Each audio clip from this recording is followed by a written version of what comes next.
आज हमारे साथ शाह अलर्ट में चर्चा में हैं पूर्व मंत्री सईदुज्जमा।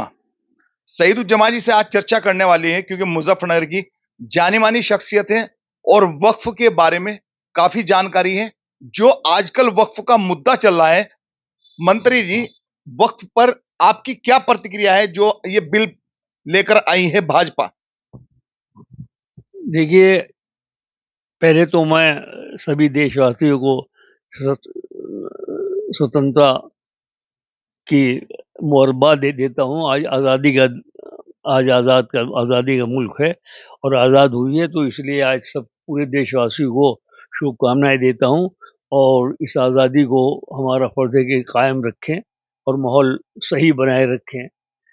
आपने वक़्फ़ के बारे में बात की। देखिए, वक़्फ़ के बारे में बहुत ही कमियाँ हैं, बहुत लंबा आपने इसे स्टडी करने की बात है और उसमें इन्होंने कुछ एक किताब भी शाये की है, वो मेरे पास नहीं पहुँच पाई है। असल बात ये है कि इन्होंने अपनी खुदगर्ज़ी के लिए, अपने ऐबों को छुपाने के लिए, उस वक़्फ़ के माध्यम से ये बहुत सी बातें लाने की प्रयास कर रहे हैं। इनकी अपनी चिंता है, वक़्फ़ की चिंता नहीं। इनको अपनी चिंता है कि जो और इधर-उधर की चीज़ें हैं, बहुत से झगड़े चल रहे हैं मस्जिद के और उसके सब कुछ चल रहे हैं, तो उन सब पे पर्दा डालने की ये इन्होंने प्रयास किया है। अगर इन्हें वक़्फ़ एक्ट लाना था और वक़्फ़ की सुधार करनी थी, बड़ी अच्छी बात थी। तो वक़्फ़ के सुधार के लिए उन्हें जो ज़िम्मेदार हैं, दारूल हैं और बहुत सी ज़िम्मेदार शख्सियतें हैं, उन सब से बैठ के एक मीटिंग करनी चाहिए थी कि इसकी डेवलपमेंट की किस तरह हो। उन्होंने तो जो सरकार लाई है बिल, वो तो उन्होंने तो अपनी ज़ाती निजी स्वार्थों को पूरा करने और जो कुछ चीज़ों को पर्दा डालने के लिए और आने वाले वक़्त जो इनके सामने कठिनाइयाँ आ रही हैं, उनको दूर करने के लिए ये वक़्फ़ एक्ट इन्होंने लाए हैं। हमारा मंशा है कि अगर इन्हें वक़्फ़ में सुधार करना था, बहुत अच्छी बात है। वक़्फ़ में जो थोड़ी बहुत कहीं-कहीं से कमी दिखाई दे रही है, तो उन कमियों को पूरा करने के लिए इन्हें ज़िम्मेदार लोगों को बुलाना चाहिए था और ज़िम्मेदार लोगों से बुला के राय लेते अगर उन्हें वक़्फ़ की सही हमदर्दी थी। सरकार को वक़्फ़ की हमदर्दी नहीं, सरकार को अपनी चिंता है। अगर वक़्फ़ की हमदर्दी थी तो ज़िम्मेदार लोग को बुलाया जाता और उनसे इसको स्टडी करते कि ये कमी है, इसको सुधारा जाए। ये मुस्लिम एक्ट और मुसलमानों के लिए, बेसहारों के लिए, बच्चों के लिए, गरीबों के लिए इससे मदद हो सकती है, वो बात मुनासिब थी। लेकिन ये खुद ही अपने हिसाब से और अपनी ख्वाहिशों के तहत ये वक़्फ़ एक्ट लाए हैं। यही इसमें मुसलमानों को चिंता होनी चाहिए। अगर इन मुसलमानों से नहीं चिंता थी तो बैठ के बात करते हैं, जो उसकी जो कमियाँ हैं उनको दूर करने की कोशिश करते। ये उन्होंने अपनी खुदगर्ज़ी थी और उनका अपना ज़ाती इंटरेस्ट था, उसके सिलसिले में ये लाए। इससे जो है मुस्लिम वक्फ बोर्ड को मुसलमानों की चिंता है और मुसलमानों को इसका विरोध है कि ये इस तरह जो बिल लाया जा रहा है वो गलत है, इसमें कुछ न कुछ सरकार की दरपर्दा साज़िश है। तो इसलिए इस वक्फ एक्ट को कमेटी को भेजा है, लेकिन कमेटी में जो ज़िम्मेदार और संस्थाएँ हैं, दारूल हैं और बहुत से पूरे हिंदुस्तान में जो इदारे हैं और वक़्फ़ में हैं और जो जो मुसलमानों की हिफाज़त और गरीबों की, मिस्कीनों की, बच्चों की, बेवाओं की, उन सब के बारे में इन्हें बैठ के बात करनी चाहिए थी। तब तो इनके वक़्फ़ एक्ट लाने का इनका कुछ वजह बनती और इनकी हमदर्दी भी होती। आज उनका कोई हमदर्दी वाली बात नहीं है, वक़्फ़ से हमदर्दी नहीं है, उन्हें अपनी चिंता थी और अपनी चिंता को समाधान करने के लिए ये वक़्फ़ एक्ट लाए हैं। जैसे मंत्री जी, कल मैंने इंटरव्यू किया था वक्फ के उत्तराखंड के अध्यक्ष है शादाब शम्स। हाँ। शादाब शम्स भाजपा से आते हैं, उन्होंने आपके ऊपर काफी आरोप लगाए हैं। क्या? कहा है कि वहां पर कलियर में आपने काफी जायदाद कब्जा रखी थी, आपको नोटिस देकर खाली कराई गई, कुछ इस तरीके की वो बात कही है उन्होंने। देखिए, अव्वल तो वो अध्यक्ष गलत बने हुए हैं। उनका अध्यक्ष बनने का कोई प्रश्न नहीं। मैं उत्तराखंड का एक्स एमपी हूँ, वो मेरी जगह उन्होंने उनको बनाया है, जो वो एक्ट के तहत मुझे मेंबर होना चाहिए, मैंने उसके लिए सूट फाइल किया है। उन्हें कोई इख्तियार नहीं, अब वो मेंबर रह नहीं सकते, सरकार उन्हें गलत संरक्षण दे रही है।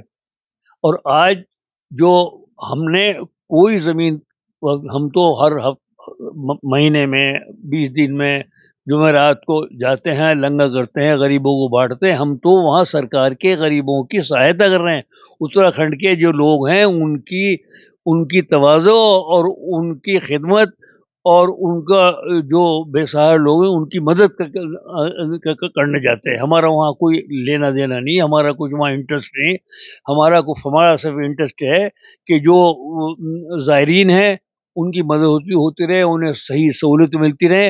लंगर का हाल बुरा है, मैं एक दिन गया था, मैंने देखा लंगर में पानी, दाल में पानी पड़ा था, तो मैंने कहा उसे बुलाकर, जो इंचार्ज था, कि कैदियों जो देख रहा है इसे ठीक कर दे वरना अंजाम गलत होगा। अबे तुम गरीबों का लाखों लोग तुमने हड़प रखा है। मैंने इसके खिलाफ वोट के एफआईआर भी की थी कि इन्होंने जो है वक्फ के पैसे को ये बर्बाद कर रहे हैं और ये खा रहे हैं। वहाँ इंतजाम वक्फ कलिया शरीफ में कोई इंतजाम नहीं है, और जो वक्फ है वो उस ईमानदारी पे नहीं चल रहा है, और वो कुछ अधिकारियों के ऊपर उसका कंट्रोल है, उनका नियंत्रण है। हमने हमारी जो प्रॉपर्टी है वो करीब, हमारी जो जगह है थोड़ी सी 500 गज के करीब होगी, जिसमें हमें 300 सालों से हम वहाँ रहते चले आ रहे हैं। सज्जादे ने, सज्जादे से पहले भी और सज्जादे ने भी हमें लिखित में उसके लिए दिया है कि आप इसे इस्तेमाल कर सकते हैं। आपको हमें हिबे की थी सज्जादे ने उस वक्त के, 300 साल पुरानी बात है। हम उसके काबिल हैं, हमने कोई, उन्होंने जो अध्यक्ष जी कह रहे हैं, जो सो कॉल्ड अध्यक्ष है, मैं अध्यक्ष नहीं कहूँगा, जो सो कॉल्ड अध्यक्ष कह रहे हैं गैर कानूनी अध्यक्ष हैं, तो उन्होंने पहले बात को जांच कर लेनी चाहिए। हम वहाँ जाते हैं एतकाद के तरह, एतकाद था, एतकाद जाते हैं वहाँ गरीबों को सहारे के लिए, गरीबों की परवरिश के लिए और गरीबों की मदद के लिए, और वहाँ हाज़िरी के लिए, हम हाज़िरी के लिए जाते हैं वहाँ, क्योंकि हमारी बड़ों से उनसे चली आ रही है। अब 300 साल पुरानी बिल्डिंग हमारी सन 14 की हमारी बड़ों की बनी हुई है, और बाकी शहीद मुर्तज़ा साहब भी एक्स एमपी रहे, मिनिस्टर है, उन्होंने बनाई, मैंने बनाई। तो हमने तो वहाँ, हम साथ थोड़े लाएँगे, हमने तो वहाँ दरगाह को और आराम दिया है, लोगों को ठहरने के लिए। बाहर के मेहमान आते हैं, इनके खुद मंत्री और बड़े लोग आके वहीं ठहरते हैं, उनके ठहरने की जगह भी नहीं है। वहीं आते हैं, हमारा कोई भी मिनिस्टर हो, किसी भी सरकार हो, लेकिन वो हमारा आते हैं, वहाँ ठहरते हैं, चाय पानी खाना जो हमसे होता है। हम तो वहाँ उत्तराखंड के लोगों की खैर मकदम करने, उनकी उनकी मदद करने, और जो हमसे हो सकता है गरीबों की मदद के लिए, और सावी साहब की दरगाह में हाज़िरी देने आते हैं। और हमारा मकसद तो सावी साहब का एहतराम और हमारे बड़ों से करते आ रहे हैं, उन्हें सावी साहब को मानते हैं, इसलिए हम वहाँ जाते हैं। हमारा वहाँ कोई ना कोई है, ना हमने हड़प रखी हुई, ये उनका बेबुनियाद इल्ज़ाम है। और ऐसे इल्ज़ाम उन्हें ज़िम्मेदार पद पे जो फर्जी बने हुए हैं, तो उन्हें जो है नहीं करना चाहिए। उन्हें मामले की तस्दीक करके मामले की तस्दीक करके बात बयान देनी चाहिए। वो एक ज़िम्मेदार पद पे फ़िलहाल बैठे हैं, उनकी उनको ये मुनासिब नहीं देता कि किसी पर गलत इल्ज़ाम लगाएँ। हमने कोई प्रॉपर्टी नहीं दबाई, ना हमारे पास प्रॉपर्टी है, जो है वो उत्तराखंड में है, हम कहाँ अपने साथ लाएँगे? वहाँ हर हफ्ते जाते हैं, महीने में जाते हैं, खैरात करते हैं, लंगर करते हैं, गरीबों की मदद करते हैं, बेसहारा लोगों को वहाँ, और जो और हमारे मेहमान और हमारे तमाम उत्तर प्रदेश के मेहमान आते हैं, वो वहाँ ठहरते हैं। हमारा भी एक सिलसिला है, हमारी भी खानका वो सिलसिला है, पीरी मुर्दी का सिलसिला चला आ रहा है। उस नौइयत से हमारे यहाँ जो मुरीद हैं, हमारे वालिद के मुरीद हैं, हमारे दादा के मुरीद हैं, वो आते रहते हैं, वो ठहरते हैं। जैसे और सबकी खानकाएँ, ऐसी हमारी भी खानका है।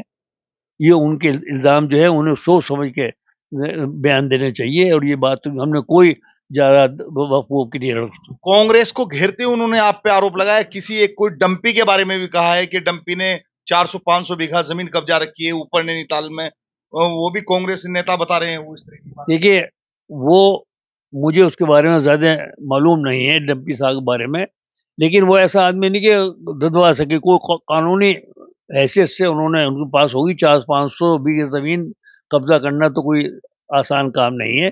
कोई कानूनी बात होगी या किसी से सरकारी तौर से अधिकृत होंगे, लेकिन मैं अपनी बात बता रहा हूँ, हमारे पास कोई वक़्फ़ की प्रॉपर्टी नहीं है। कुछ लोगों का यहाँ मुजफ्फरनगर में भी ये कहना है कि आपका जो घर है, ये भी वक्फ का है और जो आपने सामने मस्जिद के बराबर में जो नर्सरी बनाई हुई, वो भी वक्फ की संपत्ति पे सबसे ज़्यादा काबिज़ यहाँ सईदुज्जमा जी हैं। नहीं, नहीं। आज आज दर्शकों तक आप अपना ये जो नहीं, नहीं। जनता का सवाल है, इसका जवाब ज़रूर पहुँचाएँ। ऐसा है, वक़्फ़ की जो हमारी जो जिसके बारे में आपने सवाल किया, वहाँ लोगों ने कब्ज़ा कर रखा था नाजायज़ तौर पे। शरीफ वग़ैरह ने, उनके वालिद वग़ैरह ने नाजायज़ तौर से वक़्फ़ की ज़मीन पे कब्ज़ा कर रखा था। हमने उसको सन 17 से मुकम्मल लड़ते चले आ रहे हैं कि ये वक़्फ़ की ज़मीन है और ये नाजायज़ इन्होंने कब्ज़ा कर रखा और नाजायज़ इसमें बने हुए हैं शरीफ और उनके वालिदैन। हाई कोर्ट से उन्हें बेदखल किया गया और वक़्फ़ ने हमें उसकी लीज़ की गई कि हम उसमें कानूनी तौर से हमें लीज़ की गई थी। उन्होंने नाजायज़ काबिज़ थे और उनके खिलाफ़ हाई कोर्ट में भी उनके खिलाफ़ हुआ और अब भी उन्होंने कब्ज़ा कर रखा है कुछ ज़मीन, वो उसके भी मुकदमे चल रहे हैं। आपके घर के बारे में कह रहे हैं कि जहाँ पर आप रहते हैं, वो भी वक्फ की संपत्ति है। बिल्कुल सही कहा। वक़्फ़ की जो है ये हमारे सन 47 से पहले से, जब कोई नहीं रहता नहीं था उस वो हालात थे सन 47 से ये यहाँ जब सन 47 गदर हुआ तो उस ज़माने से यहाँ आ गए थे और वक़्फ़ का किराया जो होता है वो हम देते हैं, हम नाजायज़ तरीके से, हम जायज़ तरीके से जो वक़्फ़ के मुंतज़िमें हैं, जो वक़्फ़ के मालिक हैं, जो वो किराया हमसे कह देते हैं, हम दे देते हैं। वो कह रहे हैं कि पहले दूसरे लोगों ने कब्ज़ा कर रखा था, मंत्री जी ने कब्ज़ा कर लिया है। नहीं, हमने कोई कब्ज़ा पहले तो लोगों ने नाजायज़ था। शरीफ लोगों ने उसे अपनी प्रॉपर्टी बना रखी थी और वो उसे नाजायज़ कब्ज़ा बताते हैं। उनकी उसके पहले जो है मुल्ला मुराद शाह साहब थे और कई बुज़ुर्ग आए। ये वहाँ पहले ठहरने की जगह थी, वहाँ आते सराय में बोगियाँ हैं, तो वो लोग कई सौ साल पुरानी की बात बता रहा हूँ मैं आपकी। वहाँ जो पहले लोग आया करते थे गाड़ियों से, बोगियों से, वो आके वहाँ ठहरते थे, वो अटराम करते थे। उसके बाद इन्होंने शरीफ वग़ैरह ने उसपे मुल्ला मुराद साहब ने मुकदमा किया था, कोई लोग तो उन्हें बेदखल कर रहा। उसके बाद शरीफ वगैरह ने एक मुतवल्ली से यहाँ वो गलत तरीके से लिखवाया और उसपे इनके शरीफ वगैरह के वालिदैन और उन्होंने उसको कब्ज़ा कर दिया और टाल कर रखी थी। और जब टाल से बेदखल हो गए, अब कहते हैं कब्रिस्तान। अबे जब टाल थी और तुम्हारे वहाँ मकान बने हुए थे और तुम्हारे टाल थी और आरा मशीनें लगी हुई थी, तो क्या कब्रिस्तान, अब वो कब्रिस्तान का एलिगेशन लेके चल रहे हैं, जब 100 साल से जो वो 50-60 साल से जो वो काबिज़ थे, जब कोई कब्रिस्तान थे, वो गलत एलिगेशन लगाते हैं, उन्हें सरकार ने ज़ाहिर तौर से वक्फ बोर्ड ने बेदखल किया है और हमें उसकी हम क्योंकि सन 70 से इलेक्शन वो लड़ रहे थे, उसका मुकदमा हाई कोर्ट से हम जीते हैं, तो वक्फ बोर्ड ने हमें लीज़ की थी, इसलिए हम उसको जमा साहब, जैसे कि ये मार्केटें बन के तैयार हुई वक्फ की मुजफ्फरनगर में, इन मार्केटों का जो पैसा है वो कहाँ पहुँच रहा है? क्या आपके संज्ञान में, क्योंकि आप बड़े पदों पर रहे हैं। देखिए, मार्केटों में वक़्फ़ पे कब्ज़ा सरकार ने कर रखा है और सरकार जो है, सरकार के जो ज़िम्मेदार लोग हैं, जो सरकार में बैठे हैं ज़िम्मेदार, वो वक़्फ़ के लोगों को बुलाकर कहते हैं कि नहीं, इसके खिलाफ़ बयान ना दो और इसे बेदखल ना कराओ। तो ये तो प्रॉपर्टी जो कब्ज़ा करा रही है, वो सरकार के ही मंशा से हो रहा है। बहुत से यहाँ हमारे दाल मंडी है, वो वक़्फ़ की ज़मीन है, मुकदमा चल रहा था, मंत्री ने बुला कह दिया कि नहीं, ये आप इसका वो ना करो, मुकदमा ना करो। कौन मंत्री ने? वक़्फ़ के जो मंत्री जिस पे है वक़्फ़। अच्छा। हाँ। तो यानी कि जो जिस तरीके के आरोप लग रहे हैं कि वक्फ के जो कार्यधारी हैं, अच्छा, जिस तरह मुतवल्लियों पे आरोप लग रहे हैं कि मुतवल्ली भी साठगांठ से मतलब काबिज कर देते हैं, ऐसा भी कुछ है मतलब? हाँ, है मुतवल्ली के साथ ज़्यादा करते हैं, ये बात सही है, लेकिन वक़्फ़ की और मंत्री की भी डायरेक्शन रहती है साथ में। तो जो सत्ता की आपका सत्ता पे आरोप है कि सत्ता के जो वक्फ के अध्यक्ष हैं वो सत्ता के हैं। हाँ। लेकिन कहीं न कहीं जिस तरीके से भाजपा कह रही है कि हम इस बिल को उन बेसहाराओं के लिए अच्छा बनाना चाहते हैं, क्योंकि वक्फ की संपत्ति का, जैसे कि बेवाएँ हैं, को सवाब पहुंचने के लिए या उनके बच्चों की पढ़ाई के लिए। आज तक वक्फ की इतनी कमाई है, वक्फ की कमाई जा कहाँ रही है साहब? ये बात सही है। इसकी तो चिंता है। जो वक़्फ़ की कमाई है वो जायज़ में जानी चाहिए। ये इस एंगल से अगर लाते तो बात थी। आप जो आपका एंगल दूसरा है। आपका एंगल वक़्फ़ की या बेवाओं को नहीं है, तो उसका आप बहाना ले रहे हैं। आप इस एंगल से लाते तो बेहतर था। वो जो गरीबों की, बेसहाराओं की उनकी मदद के लिए अगर आप कदम उठाएँ वो तो अच्छा होगा। और जो प्रॉपर्टी है उसका विश्लेषण कराएँ। सरकार को चाहिए कि किसी ईमानदार अधिकारी को भेजे कि जहाँ गड़बड़ हो रही है उनके खिलाफ कार्रवाई करे। जहाँ वफ़ की गलत कार्रवाई हो रही है उनके खिलाफ सरकार कार्रवाई नहीं कर रही है, बल्कि गलत तरीके से काबिज़ हैं उनकी मदद कर रही है। और नहीं, बिल्कुल आप सही है मंत्री।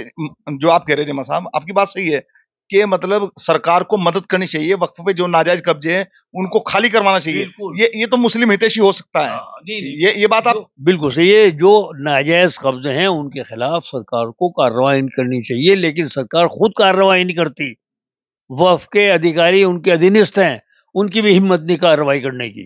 अच्छा, जैसे कि मतलब चलो ये मुद्दा आज उठाए हैं, भाजपा का तो मुद्दा है, लेकिन ये सदियों-सदियों से जो वक़्फ आप कह रहे आप भी किराया दे रहे हैं, तो इसी तरह सभी साथी किराया दे रहे होंगे। जो ये किराएदारी है, वक़्फ की ज़मीनों की वसूली है, वक़्फ़ों की दुकानें बना-बना कर उनको बेचा जा रहा है, इन संपत्तियों का और इनकी किराएदारी का, इनका सबका पैसा कहाँ जा रहा है साहब? वक़्फ के तो बेचने का इख्तियार नहीं है इन्हें, न बेच रहे हैं। किराया तो वक़्तन-फ़वक़्तन ये वक़्फ बोर्ड के अधिकारी बढ़ाते रहते हैं। किराया जो है दुकानें बना के दुकानों की पकड़ी तो ले रहे हैं ना? हाँ, दुकानों की 10-10, 20-20 लाख रुपए वसूले जा रहे हैं, तो ये पैसा जा कहाँ रहा है? देखिए उसके बारे में तो गवर्नमेंट को हिसाब लेना चाहिए, मुझे इसके बारे में मालूमात नहीं है। वो जो सरकार को अच्छे कोई अधिकारी ईमानदारी को भेजे, सबकी जायज़ा ले कि क्या गलती हो रही है। ये सरकार ये तो करना नहीं चाह रही कि वक़्फ़ की तरक्की हो या वो वक़्फ़ के जो गरीब लोगों को म म म मदद हो, और जो गलत काम हो रहे हैं उनके खिलाफ कार्रवाई हो। ये सरकार इसकी चिंता नहीं है, सरकार को अपनी चिंता है। कांग्रेस का बड़ा चेहरा रहे हैं भूतपूर्व दिनों में सईदुज्जमा, गृह मंत्री राज्य भी रह चुके हैं, लोकसभा चुनाव लड़े, एमपी बने और एक मतलब सईदुज्जमा एक किसी परिचय के मोहताज नहीं है, क्योंकि इनका जो अगर सजरा पे आप जाएंगे तो पूर्वजनों से ही राजनीति का बड़ा घराना मुजफ्फरनगर में रहा है। लेकिन आज जो वक्त पर खुलासा किया है सईदुज्जमा जी ने, वह कहीं ना कहीं चौंकाने वाला है। दिखाएंगे आपको शाहलट में उत्तर प्रदेश मुजफ्फरनगर से अरशद राणा की कैमरामैन समीर मलिक के साथ एक खास रिपोर्ट।